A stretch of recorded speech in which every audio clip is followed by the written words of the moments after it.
Thank you very much. Glad to see so many people here this morning on this topic, which may seem tangential to your profession, but I can assure you is not, because every part of society is going to have to get involved in trying to combat climate change. And I have a bit of bad news, I'm afraid. The time for action is not now. The time for action was 1990, when world leaders first really took climate change seriously. Since then, there have been major progress in many ways and major setbacks in many other ways. And the narrative running through my talk, which is a bit of a potpourri because there's so many different strands, so it doesn't follow linear over time, but the thread running through it is that climate change is here, it's with us now. We are already in a dangerous phase of climate change, according to the two lead authors of the Intergovernmental Panel on Climate Change. The report didn't say that, because that's a consensus report which has been pored over by governments and nobody wants to be alarmist. But the two lead authors, I phoned myself and said, are we in a phase of dangerous climate change already? And they said yes. Now, the general public, I suspect, and most lawyers don't realize this, climate change isn't there in the future. It's already here with major consequences, which I will go on to a little later on. I want to do a number of different things in this talk. I'll do what I was asked to do, which was a kind of reporting from the front line and an assessment of the what this UK government has done. But I want to look at the COP process as well, the Glasgow COP and the whole of that international process, and also touch a bit on what's been happening in the USA, China, the EU, India, all these major players. Oh, and particularly Brazil, because we often kind of exclude Brazil as being a major emitter, but actually it's probably more than any other place, Brazil is the place we should be worried about, because the felling of the Amazon is directly contributing to climate change. And there's a possibility that in the future we may lose the Amazon rainforest. And if that happens, that will dwarf all the emissions from all other substances from the rest of the world. So we really should be worrying about Brazil, even though it's out of our control. As you just heard, I do want to, if I can, at the end of this talk, I do want to get to share with you the tale of the Himalayan Viagra donkey, because it's pretty gloomy, this talk, and it would be nice to cheer you up at the end. It's not rude. It sounds rude, but it isn't rude, I promise. I also want to tell you a bit about Mrs. Thatcher's chicken. I want to mention Black Sabbath, if I may. And I want to talk about diving with John Prescott and how I nearly killed him, because although that's not supposed to be funny, it kind of is. So let me start with some news headlines. So over the past couple of weeks, with knowing this conference was coming up, I've just been gathering climate change out of the news. And it's really extraordinary how it's got embedded now, certainly in the media culture, particularly at the BBC. So I'll just go through some stories over the past week or so, ending with one today, actually, which you might not have seen. So here's one. Here's the news read by Roger Harrabin. That's me. The level of carbon dioxide on Earth is now the highest since recording began. Monthly CO2 levels have peaked at 420 parts per million. Now, I met the head of the British Antarctic Survey the other day, an eminent geologist, Professor Dame Jane Francis. She told me that last time monthly CO2 levels were at this level, we had 10 meters, the sea level was 10 meters higher, and the temperature was 4 Celsius higher. And I've not known her appear in the media much. I didn't even know, to be honest, that she'd taken over the job. When I met her, I said, very nice to meet you. Obviously, we're both in the same field. I can't imagine why we haven't met before. And her first words to me, somebody, a stranger she'd never met, were, "Scary, isn't it?" Okay, this is an eminent professor running a massive, major institution, scientific institution. Her first words are, "Scary, isn't it?" And it is bloody scary. According to the Met Office, warming is progressing as projected. There is a 50-50 chance that over the next 5 years, the world will temporarily warm by more than 1.5 Celsius above pre-industrial times. In 2015, the chance of this happening in the following 5 years was 0. It is now 93% likely that by 2026, 1 year will be the hottest ever recorded. It is nearly certain that the average temperature of the next 5 years will be higher than in the past 5 years. In Finland, climate change is causing the pine pest Panolis flammea, the pine beauty moth, to shift its range northward. Okay, that's not surprising. This bit is 50 years ahead of predictions. 50 years ahead of predictions. There are bits of good news, of course. Here's one. The European Commission is looking to increase the EU's renewable energy target for 2030 as part of plans due next week. Actually, they flunked it. This was unfortunate. That was very unfortunate. It's not as good news as I thought. It will include faster permitting and a solar strategy that could make rooftop solar mandatory for all new buildings. They've taken a halfway house. I guess it's kind of good news. Another report here. A report says there's been exponential growth among firms setting credible targets to reduce the emissions that are overheating the climate. So good news from the industry point of view. Lots of people in industry now taking this very seriously. The report says targets have been adopted by more than 2,000 firms across 70 countries and 15 industries. Okay, so that's quite impressive. Yeah. The authors say that in the most polluting sectors, a critical mass of firms has joined the initiative. They believe this could prove a tipping point. And that's very good news. This is a positive tipping point, maybe. Later on, I'll talk a bit about negative tipping points, which are very scary. More than half the companies setting targets are in the G7, but there are also participants from China, India, Brazil, South Korea, and South Africa. And that gives us an idea of the structure of modern industry at the moment, in which there is a major corporation, say the major corporation making cement, for instance, is Cemex, which is based in Mexico. So the middle-income countries, as we used to call them, often have now a global influence on emissions and on exports of key materials. Anyway, here's a bit of a downside report. The think tank Carbon Tracker says oil and gas firms are setting targets based on reducing emissions on unproven or controversial technologies. So in other words, they may be appearing to have long-term sensible targets, and this is something your own firms will have to be wary of. But the unproven or controversial technologies, it's absolutely essential to get your head around them, because, I mean, these would include carbon capture and storage, which I will talk about later, or carbon offsetting, where trees are planted to compensate for industrial emissions. I mean, that really, it doesn't compensate. Tree planting is, I was very worried about the story from the start. Some of my colleagues ran away with it, but there's a finite amount of land on which we can plant trees, and that land is competed for already by cropland and grazing. And if you plant a tree, it doesn't start to sequester a reasonable amount of CO2 until after 30 years anyway, which is far too late because we're supposed to be nearly halving emissions by 2030. And then even then, if you've got the trees planted, you then have to ensure that they're watered and protected from browsing livestock and not felled in another 10 years' time. So carbon offsetting, yeah, great. It's better to carbon offset than nothing, but carbon offsetting is not a true solution to climate change. And there's so many firms are going to get caught out with that. I think, some lawyerly advice would be very helpful. Carbon Tracker, this is the same people who did that report, says investors should ask whether companies' targets are not just ambitious, but credible. And you guys can be advising on this. I mean, it opens up a whole new field, I suggest, for you. And then, hey, look, it's kind of happy story today, sort of happy. The plug-in grant for electric cars in the UK has been scrapped today. It's been scrapped because in 2011 there were 1,000 electric cars on the road, and now in the first 5 months of this year we now have 100,000 electric cars on the road. Okay, that's really good news. My issue with the story is that the problem is not going to be to incentivize people to buy electric cars. There will be plenty of incentives.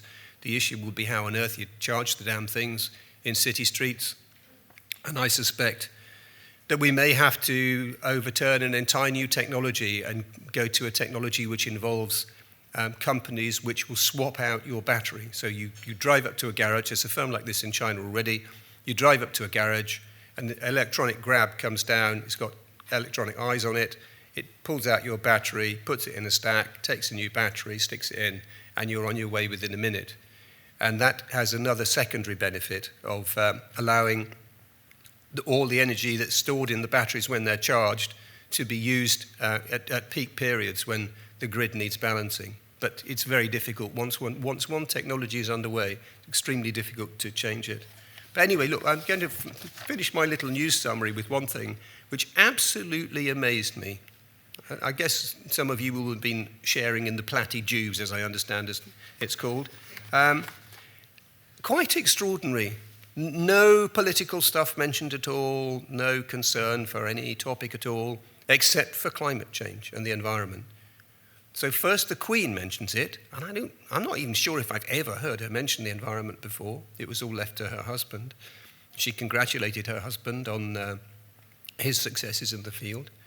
And then, the next two heirs to the throne both made strong statements on the environment and climate change. And what was really interesting about that for me is the normalization of this. Right, this has gone right the way through society now. Everybody knows it's an issue, and there wasn't a column in the Daily Express the next day saying, alarmist royal family or anything. People took it. This is kind of woven into the mainstream. Anyway, I want now to go back and start with my own career, which started 35 years ago at the BBC when I joined as a general reporter. There was one person in the UK Environment Corps, Geoffrey Lean, of The Observer, the excellent Geoffrey Lean, a great pioneer in this field. And he would do stories, I'd read The Observer, and nobody was following these stories up. There was no interest in the rest of the media. And I thought, this is weird, because these stories are really interesting about, a river pollution or air pollution affects people's health, or how the emissions from our sulfur power stations were killing forests in Sweden. Nobody was following them. So it seems a bit odd, if you look at it now, but then that was the case in those days. So I started to pick up those stories and follow them. And people liked it, the producers liked it, everybody seemed to like it, except some of the old hack reporters who thought and expressed very forcibly that this was not a proper topic for the World at One programme or the PM programme. This wasn't a serious topic. Anyway, they have been proved substantially wrong, I'm very pleased to say. And things changed for me very much with the intervention from one person who, I'll give 20p to anybody who guesses the person I'm going to say.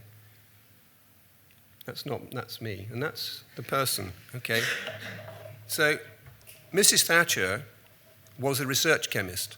She understood how concentrations of CO2 in the atmosphere could affect warming in a way that no politician did at the time, and hardly any politicians have done since then. I'm going to read to you a speech she made in 1990, because this is why I say we should have started in 1990. Mrs. Thatcher said, "The danger of global warming is as yet unseen, but real enough for us to make changes and sacrifices so that we do not live at the expense of future generations." Okay, this is the Iron Lady talking here, right? "Our ability to come together to stop or limit damage to the world's environment will be perhaps the greatest test of how far we can act as a world community. We shall need statesmanship of a rare order." Now that was 1990. If you heard that today, you'd think it was still fresh now. It's one of the best environment speeches I'd ever heard. The question is, where did it go? Well, Mrs. Thatcher, after that point, was not long in office, and she started to get very heavily influenced by Nigel Lawson, her Chancellor, who persuaded Mrs. Thatcher that the science had been exaggerated and that the people who were trying to promote the idea of climate change were trying to limit people's freedoms and get taxes off them and this sort of thing. In other words, it was an unconservative thing to do. So in her biography, she kind of recants, but she wasn't, frankly, sound of mind by then. As I can instance from my story, when I went to interview her about the resignation of Gorbachev. And this is a bizarre story. I was in the office editing a piece on sustainable development from the Philippines. I'd been to the Philippines and done a story about this man who was the main Mercedes-Benz dealer in the Philippines, but he also had a sideline in illegal logging. He was felling on slopes like that. He was clear felling. All the soil just flushed into the sea. It was outrageous. Anyway, I'd been there. I was in the office in ripped jeans before ripped jeans were fashionable. I'm a trendsetter. And an old T-shirt. And I was trying to finish my edit of this Philippines piece and get home to my 2 young kids. It was Christmas Eve. I wanted to get home. And suddenly the editor rushed up to me and said, Roger, Gorby's resigned. Go and interview Thatcher, quick. I said, well, what? You know, A, I don't know anything about European politics or Gorbachev or global politics, and B, look at me. And she said, no, I don't care. You're the person, off you go. I said, well, has she arranged the visit? No, but just go and knock on the door. So it's just, I thought, this is a fool's errand. Anyway, I went down, knocked on the door. This sort of Jobsworth sort of looked me up and down, sniffily, and shut the door. And then a minute later, Mrs. Thatcher was there saying, oh, Mr. Harrabin, how lovely to see you. I thought, how weird is this? And then I went in, I did the interview, in which she kept saying things like, of course, when Mikhail and Ron were running things, and when she was, I was aware of sitting next to a woman who'd ruled the world. Anyway, she said afterwards, oh, Mr. Harrabin, it's Christmas, would you like to come upstairs for a drink? So I opened my mouth to say, no, I want to get home to my kids, and I managed to overrule that, and said yes. And we went upstairs, and there was Dennis there, drinking a whiskey like sort of this size with Michael Brunson from ITN, similar size whiskey. And I said, I'll have a very, very small one. So he poured me one this size. There was only one place for me to sit, and that was on the sofa next to Mrs. Thatcher. I'm thinking furiously, what can I talk to this woman about? You know, she's not exactly chatty. So I told her the story about this man in the Philippines, because she'd been interested in climate change, interested in the environment. I thought she'd like it. Anyway, I told her the story, and she looked at me kind of slightly panicked, and she said, oh, I've got to put on the chicken. And she disappeared for about 15 to 20 minutes, leaving me sitting on the sofa on my own. And then she came back, and this was really instructive about her mindset, the polarity, a binary nature of her mindset. You're with us or against us. Mr. Harrabin, this man in the Philippines, was he a good man, or was he a bad man? So I took a deep breath and said, Mrs. Thatcher, he was a bad man. She looked at me, panicked again, and said, oh, I've got to make the gravy. And she never came back. So anyway, that's a kind of indication of the recanting phase of climate change. I'd prefer to go with the original phase of climate change, which is Thatcher was a seer. In 1992, not very far after that, the world did start to take serious notice, because we had the Rio Earth Summit, which some of you will be old enough to remember. I was there. At the Rio Earth Summit, George Bush Sr. signed the UN Framework Convention on Climate Change. And the aim of that was to prevent dangerous climate change by stopping anthropogenic emissions rising. It admitted that there was uncertainty about how fast the world would change and how much the climate would warm, but it said the uncertainty was not an excuse for doing nothing, because the dangers of doing nothing were so massive. So that framework was agreed. Then later on there was the Kyoto Protocol, which committed rich countries to cutting emissions, allowing developing countries to increase theirs at the same time. And that continued over the years, and every year we have had another COP somewhere making some incremental progress, a bit at a bit. And the problem is, again, the thread running through this is, yeah, we're taking it seriously, but not seriously enough. So as to the UK, well, we had the Glasgow Climate Summit. Sorry, I've forgotten the clicker. I forgot to show you Mr. Bush. You don't want to see him, do you, really? We might come back to him later if I've got time. But we're supposed to be talking about Lytton. Sorry, I started riffing here, and that's always very dangerous.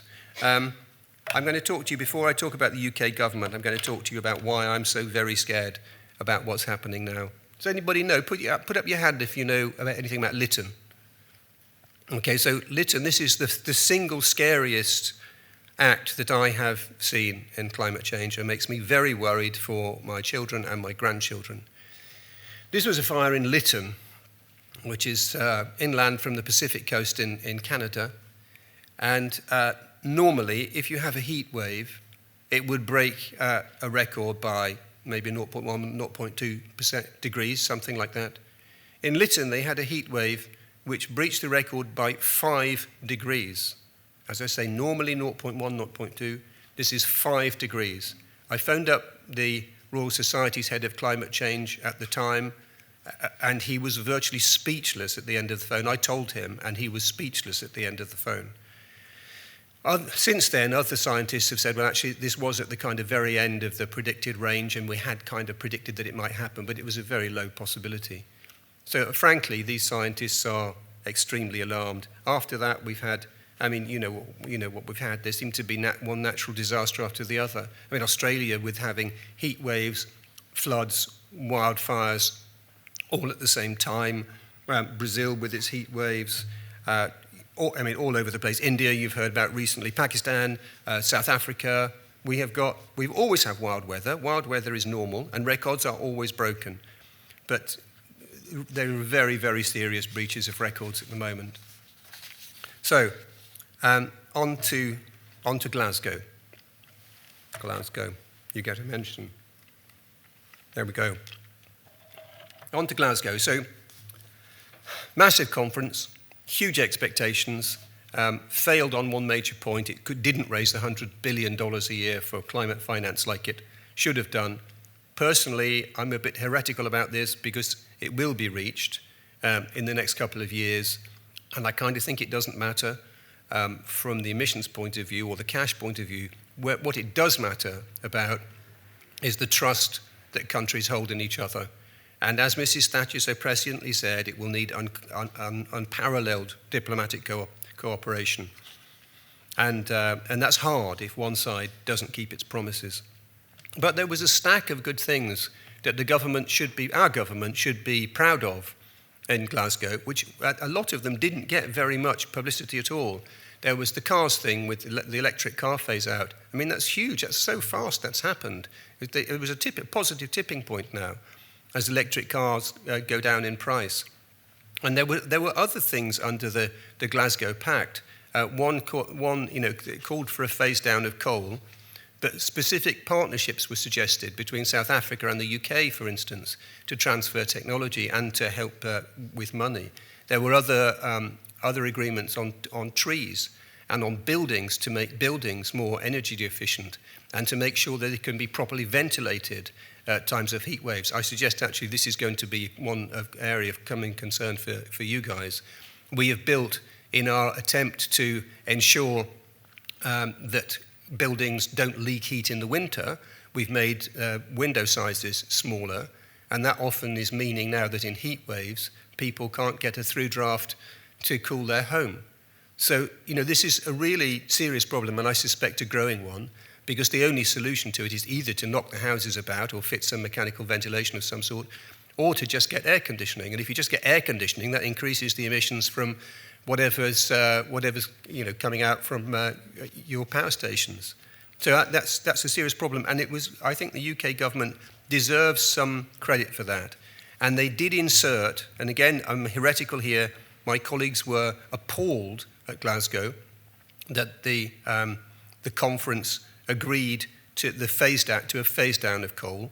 I thought, or rather than a phase out of coal, I think it doesn't really matter. The fact is it's the first time, bizarrely, the first time in all these years since 1990 that coal has been mentioned on a COP. So I think it's something of a success. But again, my ongoing theme, too little, too late. So as to the UK, so what are we doing in the UK? Well, if you look at the targets, we're kind of more or less on target. We're not hitting the target. We're kind of more or less on target. If you look at the detailed policies to produce those targets, well, that's a very different issue. So, for instance, offshore wind.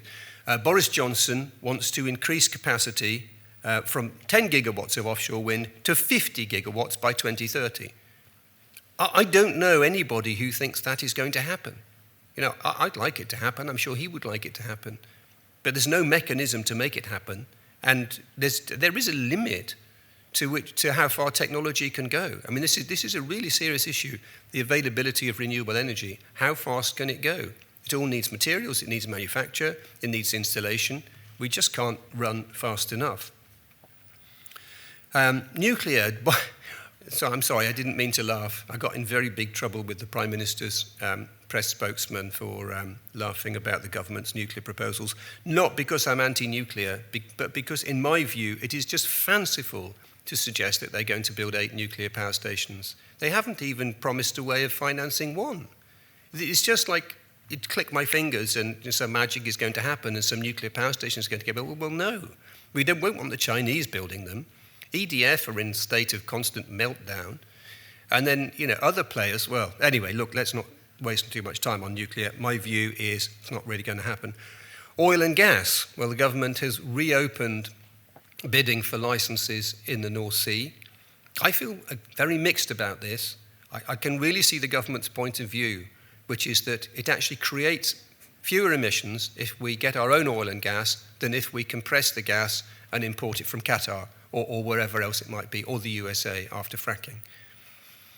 However, the government was advised by the International Energy Agency, under its own request, it was advised that no more fossil fuel extraction should be allowed because we've already got enough to wreck the climate 3 times over. And the government is taking a political point of view that, there are a lot of jobs in the North Sea oil, there's potentially a lot of taxation. It might help us a little bit with, energy security, although I don't think much, and nobody thinks it will help much. So that's a kind of ambivalent one, really. Onshore wind farms, well, the government was planning to take the shackles off onshore wind, but after complaints from MPs in his cabinet, the Prime Minister backed off that, so he's not going to do that. He's setting targets for hydrogen production, but my own view is that there's massive hype about hydrogen. Not that it won't be useful, I think it will be useful. But not in the quantities that the industry is trying to promote at the moment. So the big push for hydrogen, whenever you see something from the Hydrogen Council or the hydrogen this or the hydrogen that, if you look behind them, you probably chase them back to Shell or any major oil firms or the people who supply gas, Cadent. You can chase it back because they want to be able to use their fossil fuel and make it into hydrogen. But that doesn't really help the environment very much unless you've got carbon capture and storage, which the government is also trying to promote, but frankly, has been going on for umpteen years. So, and hardly anything's happened. And even yesterday, with the government's food strategy, the government has been quite enthusiastic about reforming agricultural policies and subsidies to benefit the environment. And previously it was considering a 30-30-30 split in the amount of money that would be paid out, 30% of it to go to restoring wild areas. And that figure has just disappeared from the document. We can't find it anymore. So it looks like there's going to be a push towards giving farmers money to grow food that we will need in times of global insecurity. So in terms of where the government is really going, I think it's a bit hard to tell. And if Boris Johnson is toppled, then some of the potential candidates, like Rishi Sunak, for instance, in a week before COP, we had the autumn statement, and he didn't mention climate change once. So, people and environmentalists are exasperated by Boris. But goodness, at least he says the right things. And then my final slide, this little beauty is called the Q-bot. And I want to just talk for a minute about technologies, because, technologies are kind of digging us out. This is a tiny little robot that sprays insulating foam under your ground floor. It's a brilliant idea. Most people probably don't know we're leaking heat out of our floors, particularly suspended floors in places like London. And that's a really effective tool for doing it. And we have other, great new technologies coming through. So liquid air, for instance, I don't know if any of you have heard of liquid air, but basically if you take air and you compress it sufficiently, it makes it into a liquid. And then you can store it in a tank, and then when you need energy out of it, you just let the air warm slightly, and as it expands, it drives a turbine, and you have instant power. It's a way of storing, but it's like a battery, but with air. It's fantastic technology, invented by a kind of back garden DIY bloke in Bedfordshire. It's really brilliant. We have lots of other technologies. I'm currently in the middle of my last piece for the BBC, which has taken me God knows how long. I first had the idea 12 years ago, but I'm very interested in the idea of embodied emissions, which is something as well that lawyers might be thinking about. With a building like this, you look around, the floors, the walls, the fittings, there's been carbon dioxide emitted making all this stuff. And in terms of the stone, of cutting it out and transporting it. And we don't see these so-called embodied emissions in the world around us. There are 5 major emitters: steel industry, cement, aluminium, paper and card, and plastics. And between them, they dwarf the amount of emissions from cars, buses, planes, trains, ships, and whatever other modes of transport I've forgotten. So embodied emissions is a really big deal. I've struggled in the BBC to get stories on because it's kind of invisible. You know, where is it? How can you do television on it? It's not there. You can't see it. So I've commissioned 5 sculptors to do sculptures in each of the carbon-emitting materials. And they have been made. They're now on display at the Eden Project in Cornwall. So do call in if you're there in the summer. And in the second gallery, there will be my half-hour documentary on the making of those figures and also on the technologies being developed to cut emissions. So, for instance, I have held a piece of zero-carbon steel about so big. It was more valuable than gold. I nicked it, actually. Don't tell anybody. There was a huge pile of them in the power station. I thought they won't miss one.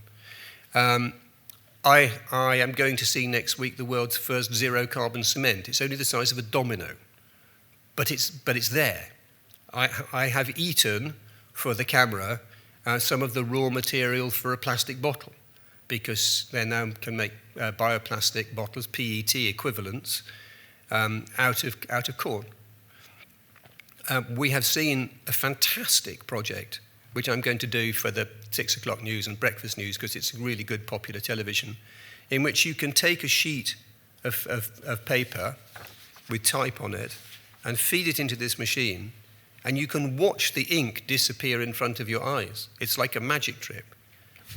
It's being vaporized, and it will massively cut the amount of paper. If they can improve the technology, it will massively cut the amount of paper used, and paper is another major user of carbon dioxide, producer of carbon dioxide. Is that all of them? No, it's not all of them. We're also looking at aluminium, where normally to recycle aluminium, you have to take it to, I can't remember the number, some massive level of heat to recycle it and melt it.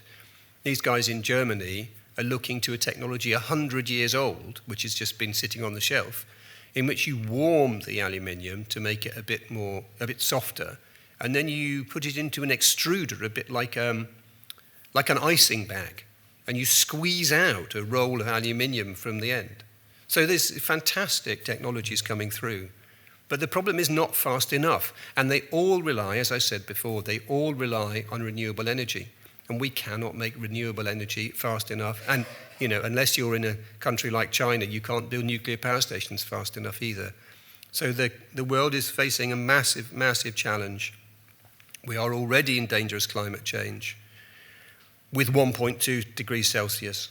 We are not going to hit the 1.5 Celsius mark. I don't know anybody who thinks that's possible. IPCC said we would overshoot it and then have to pull it down again.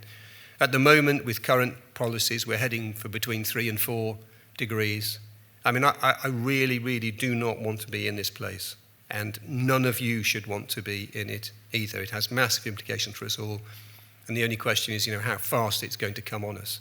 And it suggests to me, things like the Lytton fire suggest to me that actually we're in really deep trouble already.